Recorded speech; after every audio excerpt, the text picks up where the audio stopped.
তা আল্লাহ বলেন যে আপনাকে আপনার রব আপনাকে ছেড়ে দেন নাই, আপনারা দুশ্মনী করেন নাই, আপনার পরকাল ইহকালের সাথে ভালো আপনাকে তিনি দিবেন।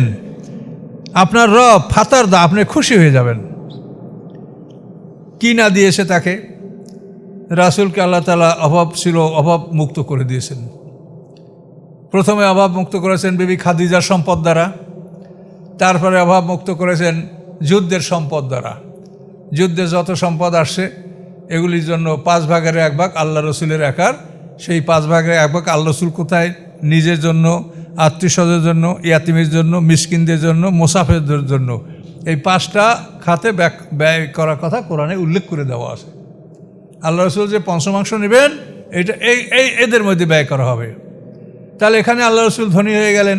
তার কারণ দেখেন, আপনি একটা জিনিস চিন্তা করেন, মদিনা শহরের ভিতরে যে 3টে ইহুদি সম্প্রদায় ছিল, বনু কাইনুকা, তারপরে বনু নজির, বনু কোরাইজা, এই প্রত্যেকটা ইহুদির বিশাল দুর্গ এবং তাদের বিশাল বিশাল খাজুর বাগান ছিল। এগুলি সব যখন মুসলমানদের হস্তগত হলো, তাই এগুলি প্রত্যেকটা থেকেই তো 5 রাখ আল্লাহ রসুল পেলেন। তা আল্লাহ রসুলের কি অভাব থাকলো? এরপরে খয়বার বিজয়ের সময় ফেদাক, তাইমা, ওদিউল কোরা, 3টা অঞ্চল, যেগুলি বাংলাদেশের মতো এরকম একটা অঞ্চল বড় বড়, এগুলি আল্লাহ রসুল তিনি লাভ করলেন, যেহেতু বিনা যুদ্ধে এরা সারেন্ডার করেছে। ওই খাইবারের বড় যুদ্ধ যেটা হয়েছে, মানে কামুস দুর্গ, নায়েম দুর্গ, এইসব দুর্গগুলো জয় করার পরে এরা কিন্তু সারেন্ডার করেছে। আল্লাহর বিধান হলো যে সারেন্ডারের কারণে যে সমস্ত জমি মুসলমানদের হস্তগত হবে, এটা সৈন্যদের মধ্যে বন্টন হবে না, এটা শুধু রাসূলের একার হাতে থাকবে। এটা তিনি রাষ্ট্রীয় কাজে এবং নিজের সুবিধার জন্য যে কোনো ইচ্ছায়, যে কোনোভাবে তিনি ইচ্ছা করেন এটা তিনি ব্যয় করবেন। এটার নাম হলো ফাই। কি বুঝতে পারছেন? খাইবার যুদ্ধে যখন কামুস দুর্গ, নায়েম দুর্গ, এগুলো খুব শক্তিশালী দুর্গ, আবুল হোকায়েক, তারপরে হুয়াই বিন আখতাব, এরা এই সমস্ত দুর্গে, তারপরে মারহাব, ইহুদি সর্দার মারহাব খুব বড় বীর ছিল, এরা এইসব দুর্গের মালিক ছিল। এগুলি যখন যুদ্ধের মধ্যে জয় হয়ে গেল, তখন ওরা সব সারেন্ডার করলো। এখন এই সারেন্ডারে যেগুলো আসছে এগুলো রাসূলের একার, আর যেগুলি যুদ্ধ করে জয় করা হয়েছে এগুলি 5 ভাগের 1 ভাগ। তাহলে কত সম্পদ আল্লাহ রসুলকে আল্লাহ দিয়েছেন দেখেন তো, চিন্তার বাইরে। কিন্তু এই কথাগুলো আমরা আজ পর্যন্ত মানুষকে এটা বুঝে বলতে পারি না যে রাসূল রাজা, ঠিক রাজাই, তিনি ফকির না। কিন্তু আমরা বুঝাই কি, আল্লাহ রসুল ইহুদির বাড়িতে বালতি দিয়ে পানি উঠাইয়া বালতি ফেলা, এগুলো মানে এগুলো মাইরে চর দিয়ে স্টেজে নামাই দেওয়া উচিত এই সমস্ত বেয়াদবদেরকে। আল্লাহ রসুলকে অসম্মানজনক কথা বলে, এটা বরদাস্ত করার মতো না। এই একজনে লেখছে সিরাতের বইতে যে আল্লাহর রসুল 30 কেজি গমের বিনিময়ে তার একটা বর্ম এক ইহুদির কাছে বন্ধক ছিল। বলেন তো, আপনার বিবেকের কাছে প্রশ্ন করেন, এটাও কি কোনো কথা? 30 কেজি গমের বিনিময়ে আল্লাহ রসুল তার একটা বর্ম ইহুদির কাছে ধার রাইখা 30 কেজি গম আনছেন। অথচ তো হাজার হাজার খেজুর গম তার মানে এই যে খাইবার, ফেদাক, তাইমিয়া, এ সমস্ত অঞ্চল থেকে তার হস্তগত হয়। আমি যে কথাগুলো বলছি এগুলি কি হাদিস? এগুলো সব কোরআনের কথা। আমা আফা আল্লাহ আল্লাহ রাসূলহি, আল্লাহ বলেন রাসূলকে যে সম্পদ ফিরিয়ে দিয়েছেন, ফামা আউজাফতুম আলাইহি মিন খাইলিন ওয়া রিকাব, সেখানে তোমরা পরিচালনা করো নাই ঘোড়া অথবা উট। খাইল মানে ঘোড়া, রেকাব মানে উট। তোমরা উট ঘোড়া পরিচালনা করো নাই, তারা সারেন্ডার করেছে। এই সমস্ত অঞ্চলগুলি আল্লাহ রসুলকে আল্লাহ তাআলা এমনিই দিয়েছেন। মালিফাই বলা হয় এটাকে। তো এত সম্পদের যে মালিক, যে হজের সময় 100 উট কোরবানির জন্য তিনি নিয়ে গেলেন। হুদায়বিয়া সন্ধির সময় উট ছিল 70টা। এরপর হযরত আলী রাদিয়াল্লাহু তাআলা আনহুকে হযরত আবু বকর সিদ্দিকের নবম হিজরিতে যখন হজের জন্য পাঠানো হয়, তখন তার সাথেও আল্লাহ রসুল 20টা উট কোরবানির জন্য দিয়ে দিয়েছিলেন। তো এত সম্পদ যার, তাকে আপনি বলেন সে ইহুদি বেদে কাজ করছে, আবার বলেন সে কি করছে, 30 কেজি গম যদি একটা বর্ম। ইহুদি কোথায় ছিল? মদিনা অঞ্চলে তো কোনো ইহুদি ছিল না, আরব অঞ্চলে তো কেউ ছিল না। এরা ইহুদিরা, বনু কুরাইজার ইহুদি, এদেরকে সবাইকে, বড়দেরকে সব হত্যা করা হয়েছিল, আর নারী শিশুদেরকে দাসদাসীতে পরিণত করা হয়েছিল, আর ওই 2টা দলকে তো তাড়িয়ে দেওয়া হয়েছিল মদিনার থেকে। কাজে এই জন্য আল্লাহর রসুলের জীবনী আমি আপনাদেরকে বলছি একটা সুসংবাদ হিসেবে, আমি রাসূলের জীবনী লেখার ইচ্ছা আমার ছিল না। তা আমি এই বিভিন্ন অবস্থা দেখে চিন্তা করলাম যে আসলে লেখলে ভালো হবে। তো আল্লাহর রহমত শুরু করছি, ইনশাল্লাহ প্রায় কমপ্লিট হয়ে গেছে। ইনশাল্লাহ রাসূলের জীবনী আমরা লিখেছি সংক্ষিপ্ত আকারে, এটা খুব সংক্ষিপ্ত আকারে, কিন্তু আপনাদেরকে আমি এটা আশাবাদী যে এটা আপনারা পড়তে লাগলে ভালো লাগবে ইনশাল্লাহ। দোয়া করেন।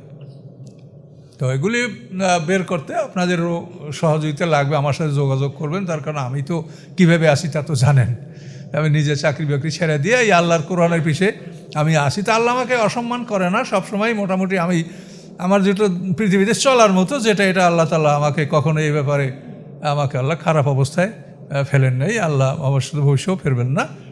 আর মোমেনরা হচ্ছেন মোমেনদের বন্ধু, এটা মনে রাখতে হবে। তো এখন আল্লাহ এখানে কি বললেন যে আমি আপনাকে দিব, আপনি খুশি হয়ে যাবেন। এখন দিলেন কিনা দেখেন, এই দুনিয়াতেই বিবি খাদিজার সম্পদে তিনি স্বাভাবিকভাবে অভাব, সাংসারিক অভাবটা তার দূর হয়ে যাওয়ার কারণে তিনি হেরা গুহায় অবস্থান করতে তিনি সুযোগটা লাভ করলেন। বিবি খাদিজার এই সম্পদ যদি তার হস্তগত না হতো, তাহলে তিনি কিন্তু হেরা গুহায় পিছনে যদি চিন্তা থাকে ছেলেমেয়েরা খাবে কি, দুপুরে পাক হবে কি, তাহলে কি তার এইগুলো চিন্তা করা যেত? কিন্তু আল্লাহ তাআলা সেটা আল্লাহ রসুলের চিন্তাটা দূর করে দিলেন যে আপনি যা চিন্তা করেন এটা আপনি করেন স্বাধীনভাবে। আলাম ইয়াজিদ কে ইয়াতীমান ফাআওয়া, আপনাকে কি পায় নাই আল্লাহ তাআলা ইয়াতীম অথবা আপনাকে আশ্রয় দিয়েছে? অনুগ্রহগুলো আল্লাহ বলছেন, আপনাকে কি আল্লাহ পাননি ইয়াতীম? অবশ্যই ইয়াতীম পেয়েছেন। জন্মের আগেই 6 মাস আগেই পিতা মারা গেছে, 6 বছর বয়সে মা মারা গেছে, 8 বছর বয়সে দাদা মারা গেছে। তা আপনাকে কি পান নাই ইয়াতীম ফাআওয়া, অথবা তিনি আশ্রয় দিয়েছেন? 8 বছর বয়সে তার চাচা আবু তালিব আল্লাহ রসুলের লালন পালনের দায়িত্বভার গ্রহণ করেছেন। ওয়াজাদাকা দাল্লান ফাহাদা, আপনাকে পেয়েছেন তিনি দল্লান পথ হারা, ফাহাদা অথবা তিনি আপনাকে পথ দেখিয়েছেন। তিনি কোথায় পথ পাবেন? পথ কি সমাজে ছিল? সমাজে কি কোনো কেতাব ছিল, কোনো সৎপথ ছিল, সৎপথের কোনো লোক ছিল? কাজে এই জন্য তিনি ছিলেন পথ হারা। তো অবশ্যই পথ হারা থাকবেন। অথবা কি করলেন? ফাহাদা, আল্লাহ তাআলা আপনাকে পথ দেখালেন। ওয়াজাদাকা আইলান, আপনাকে আল্লাহ পেয়েছিলেন অভাবগ্রস্ত, আগনা, আপনাকে আল্লাহ অভাব মুক্ত করলেন, ধনী করে দিলেন, গনি আগনা। আপনাকে পেয়েছিলেন আয়লান অভাবগ্রস্ত, আগনা, অথবা আপনাকে আল্লাহ তাআলা ধনী করে দিলেন। কিভাবে করলেন সেটা আমরা আপনাকে এখনই বললাম ইনশাল্লাহ। অতএব এখন কি করবেন আপনি? ফাম্মাল ইয়াতিমা ফালা তাকার, অতএব যারা ইয়াতিম, এতিমের ব্যাপারে আপনি কঠোর হবেন না, এতিমের সাথে আপনি কঠোর ভাষায় ব্যবহার করবেন না, তাদের সাথে নম্র বিনয়ীভাবে আচরণ করবেন। আম্মা সাইলা ফালা তানহার, এবং যে সাইল, যে চায়, যে হাত বাড়ায়, তাকে আপনি কখনো তাড়িয়ে দিবেন না। আরবিতে একটা প্রবাদ আছে, আদবুল মালে ইন্তেহারুস সাইলে, মালের দুশ্মন হলো সায়েলকে হাঁকানো। সায়েলকে হাঁকায় দিলে এটা তাহলে এটা মালের দুশ্মন। আপনি সায়েলকে হাঁকাইয়া দিয়া যদি খাবার খান, আপনি খাদ্য তাকে না দেন, তো ওটা পাথরের আকার ধারণ করে এবং এটা পেটে গেলে পাথরের অ্যাকশন করে, এটাই সায়েল। আল্লাহ বলেন এতিমের সাথে কঠোর হবেন না, কঠোর ব্যবহার করবেন না, আর সায়েলকে তাড়াবেন না। ওয়াম্মা বে নেমাতে রব্বিকা ফাহাদ্দিস, আর রবের নেয়ামত এটা আপনি বর্ণনা করবেন। রবের নেয়ামত হলো আপনাকে নবুয়াত দেওয়া হয়েছে, রেসালাত দেওয়া হয়েছে, কোরআন দেওয়া, এটা হলো রবের নেয়ামত। এই রবের নেয়ামত ফাহাদ্দিস, এটা আপনি বর্ণনা করুন। এখন রাসূলের বর্ণনা করাকে আল্লাহ বলছেন হাদ্দিস, এই জন্য আমরা রাসূলের কথাকে বলি হাদিস। কথা বুঝতে পারছেন? রাসূলের কথাটা আমরা হাদিস বলি এইখান থেকে, যে আল্লাহ বলছেন হাদ্দিস, আপনি বর্ণনা করুন। তো আমরা এই জন্য রাসূলের বর্ণনাকে হাদিস বলি, রাসূল বর্ণনা করলে সেটাকে আমরা হাদিস বলি। তাহলে এখন খুব সংক্ষেপে আল্লাহ তাআলা অনেক কথা এখানে আমাদেরকে বললেন। এখন এটা আপনারা দেখেন ইনশাল্লাহ, যে ইয়াতিমকে ধমক দেওয়া যাবে না, এতিমকে তাড়ানো যাবে না, কঠোর হওয়া যাবে না এতিমের সাথে, সায়েলকে ফিরানো যাবে না। এখন এটা তো আপনারা কমন, আপনারা করবেন না, তো সায়েলকে 10-5 টাকা দিয়ে দিলেন, এতিমের সাহায্য করলেন। কিন্তু এটার আসলে মূল যে বিষয়টা, সেটা হলো আপনি সূরা আরাইতাল্লাযী সূরা, এটার কি বলা হয়, সূরা মাউন নাকি? তো এই সূরাটা দেখেন আল্লাহ কত কঠিন কথা বলেছেন।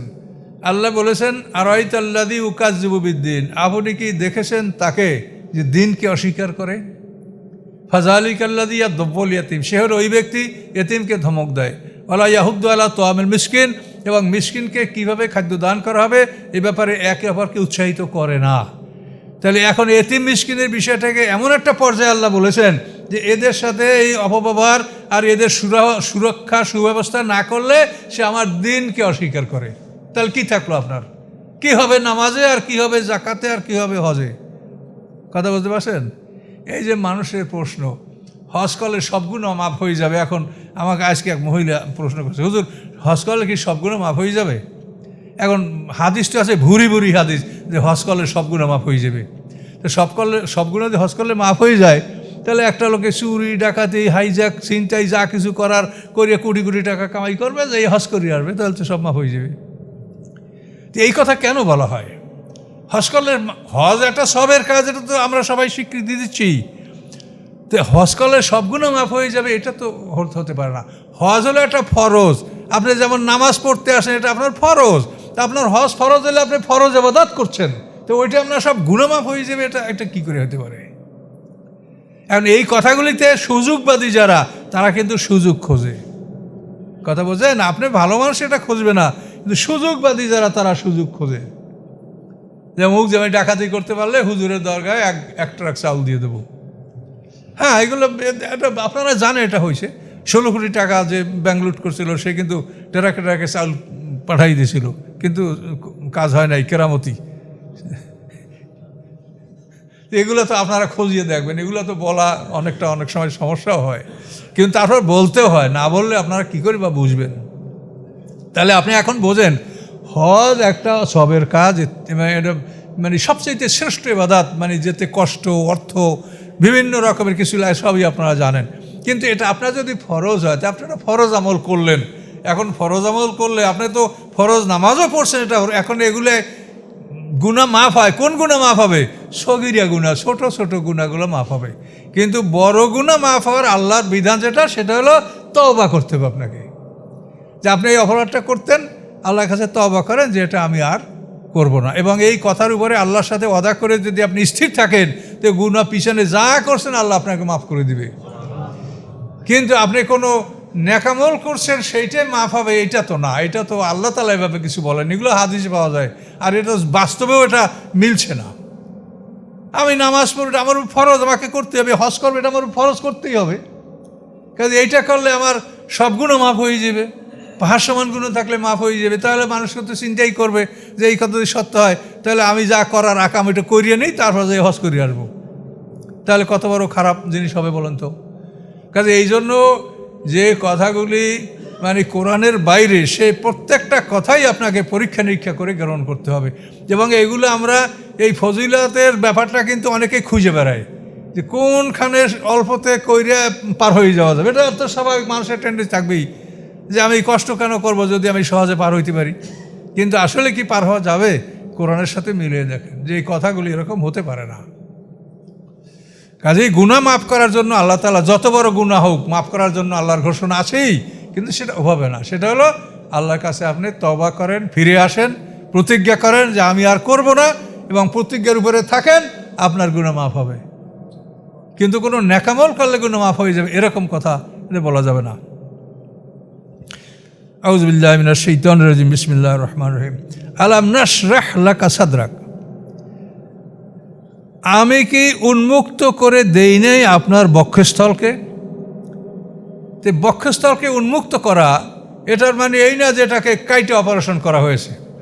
তার কারণ কোরআনে অন্য জায়গায়ও আছে, মা ইউরিদুল্লাহু আন ইয়াহদিয়াহু ইয়াশরাহ সাদরাহু লিল ইসলাম, যাকে আল্লাহ তাআলা হেদায়েত দান করতে চান, আল্লাহ তাআলা তার বক্ষকে সম্প্রসারিত করে দেন।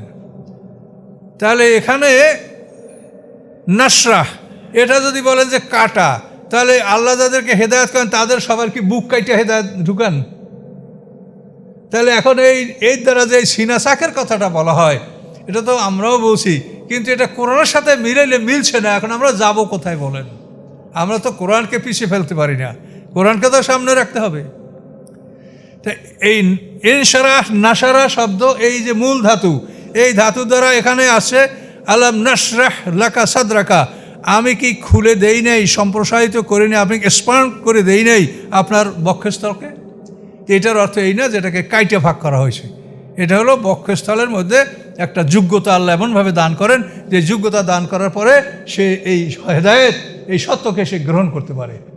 এই সত্য তো সবাই গ্রহণ করতে পারে না। পানি ঢেলে দিলে কোনো মাটি পানিটা চুষে নিয়ে যায়, আর কোনো মাটির মধ্যে পানিটা গড়াইয়া দৌড় দিয়ে চলে যায়, হয় কিনা বলেন? হেদায়েতের ব্যাপারটা ঠিক ওই রকম।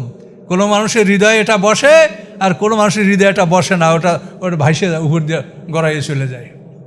তো ইনশাআল্লাহ শব্দের অর্থ হলো যে এই হৃদয়কে এমন একটা অবস্থায় উপনীত করা যার ফলে এই হেদায়েতটা তার অন্তরে বসে যায়। কাজে ইনশাআল্লাহ শব্দের অর্থ অপারেশন করা নয়। এটা আপনারা সবাই, কোরআন তো সবার জন্য মুক্ত আছে। যদি আপনি এখানে বলেন যে ইনশারায় সদর মানে সিনাটাকে কাটা, তাহলে ওটা কি বলবেন? মা ইউরিদুল্লাহ আইয়াহদিয়াহু ইয়াশরাহ সাদরাহু লিল ইসলাম, যাকে আল্লাহ হেদায়েত করতে চান ইসলামের জন্য তার সিনাটাকে আল্লাহ উন্মুক্ত করে দেন। সেখানে কি মনে করবেন তাকে কাইটে উন্মুক্ত করছে? না, তাহলে এটা সম্ভব না, এবং এটা বাস্তবের সাথেও মেলে না। তার কারণ মানুষের মধ্যে ফুজুর এবং তাকওয়া দুইটা জিনিস আছে, ফুজুর এবং তাকওয়া, যেটা কোরআনে বলা আছে। এখন ফুজুর এবং তাকওয়া দুটোই আল্লামাহা ফুজুর হাওয়া তাকওয়া, দুটোই আল্লাহ তাআলা ইলহাম করে, ইলহাম মানে আদেশ, তিনি আদেশ করে দিয়েছেন। আল্লাহর আদেশে ফুজুর এবং তাকওয়া আমাদের অন্তরে স্থাপিত হয়ে গেছে। এখন এই ফুজুর এবং তাকওয়া যেটা আল্লাহর আদেশে স্থাপিত হয়েছে, এইটা কি পৃথিবীর কোনো মানুষ অপারেশন করতে পারবে? তাহলে এখন ওই সিনা চাকের যেখানে বলা, সেখানে দেখবেন হাদিসে বলা আছে যে জিবরিল আমিনকে বাইর করে বলে এই ছিল তোমার হৃৎপিণ্ডের মধ্যে শয়তানের অংশ, এটাকে ফেলে দেওয়া হলো। তাহলে সৃষ্টির মধ্যে শয়তানের অংশ আছে এই বিশ্বাস করা তো শিরক। সৃষ্টির মধ্যে শয়তানের কোনো অংশীদারিত্ব আছে এটা বিশ্বাস করা কি? যেটা পরিষ্কার আল্লাহ বলছেন যে ফালহামাহা ফুজুরাহা ওয়া তাকওয়াহা, দুটাই আল্লাহ তার মধ্যে ইলহাম আদেশে, আল্লাহ আদেশ করে যে আল্লাহর আদেশে এটা স্থাপিত হয়েছে সেখানে। সেটা যদি আপনি বলেন যে এটা শয়তানের অংশ ছিল, তো হোয়াট, এটা কীরকম? এগুলো তো ধরেন আমরাও মাথায় পড়েছি, আমরা ওরকমই, আপনারা যেরকম আলেম আমরাও ওরকম আলেম ছিলাম, এগুলো তো আমরা বুঝি নাই। কিন্তু এখন কোরআনের সাথে মিলাতে গেলে দেখি যে এগুলি সবই সমস্যা। এমন এই সমস্যার কারণে তো আমরা কোরআনকে বর্জন করতে পারি না। কাজে এটা আপনাদের বিবেচনা, আমাদের বলার আমরা বললাম, বিবেচনা আপনাদের। যাবেন সবাই আল্লাহর কাছে, আমিও যাব। এটা আমাদের কথা হলো যেটা আমরা সত্য বুঝেছি, এবং আপনারাও মিলিয়ে দেখেন, আপনারাও চেষ্টা করে দেখেন, তাফসীর করে দেখেন যে এই কথাগুলো এইরকমই আছে কিনা। ইনশাআল্লাহ